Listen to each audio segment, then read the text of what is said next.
നമ്മുടെ ഞണ്ട് സാവകാശം മുകളിലേക്ക് കയറിക്കൊണ്ടിരിക്കുന്നുണ്ട്. അതിന് മുകളിലായിട്ട് പൂച്ച കാവൽ നിൽക്കുന്നുണ്ട്. മുകളിൽ എത്തിയിട്ടുണ്ടെങ്കിൽ ഒരു പക്ഷേ പൂച്ച ഞണ്ടിനെ പിടിക്കാൻ സാധ്യതയുണ്ട്. അതിനു മുമ്പ് നമുക്ക് അവളെ വിളിച്ച് ഒരു കഷ്ണം മീൻ കൊടുക്കാവേ.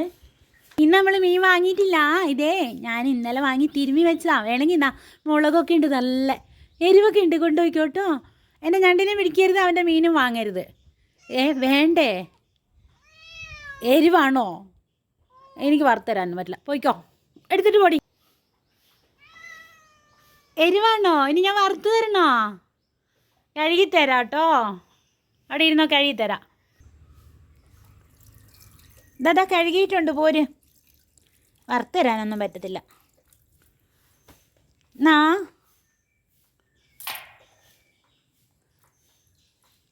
കാശ്മീരി ചില്ലി കണ്ട് പേടിച്ചു പോയി പൂച്ച. ഓ, എന്തൊരു കഷ്ടപ്പാടാ. അപ്പോൾ മീൻ കൊടുത്താൽ പോരാ, അത് കഴുകി കൊടുക്കണം, വറുത്ത് കൊടുക്കണം. രണ്ടിനും കൊടുത്തപ്പോൾ കഴുകിയായിരുന്നേ. എന്നാ വറുത്തോട്ടോ. ഇതാ ഇതാ എടുത്തോ, എരിവൊക്കെ പോയി വാ. എന്നാടി കഴുകിയിട്ടുണ്ട്.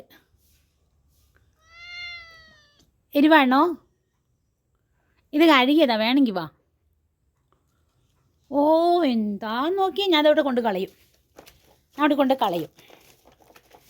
വേണമെങ്കിൽ ഇത് അവിടെ നിന്ന് എടുത്ത് കഴിച്ചോ. ഓ, എടുത്ത് കഴിച്ചോ കേട്ടോ, എനിക്കാവില്ല വറുത്ത് തരാനൊന്നും.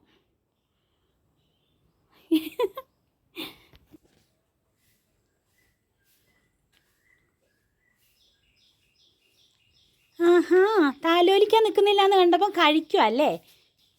പൊയ്ക്കോ പൊയ്ക്കോ, ഇനി ഇവിടെ നിൽക്കണ്ട. ഇവിടെ നിന്നാൽ നീ ഞങ്ങൾ ഞണ്ടിനെ പിടിക്കും, അവൻ്റെ മീനും പിടിച്ചു വാങ്ങും. പൊയ്ക്കോ കേട്ടോ, വേഗം വിട്ടോ, വേഗം പൊയ്ക്കോ, മക്കളെടുത്ത് പോയിക്കോ.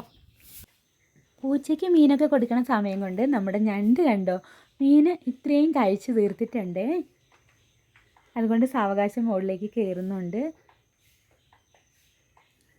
ഉണ്ടോ, ഒരു കഷ്ണം തീർത്തു.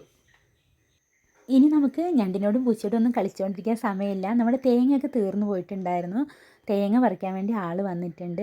അപ്പോൾ ഭയങ്കര കാറ്റായതുകൊണ്ട് ഇവിടെയൊക്കെ നിറയെ കരിയിലേക്കാണ്. അടിച്ചുവാരി വൃത്തിയാക്കിയിട്ടിട്ട് നമുക്ക് തേങ്ങ പറിക്കാൻ പോകാവേ.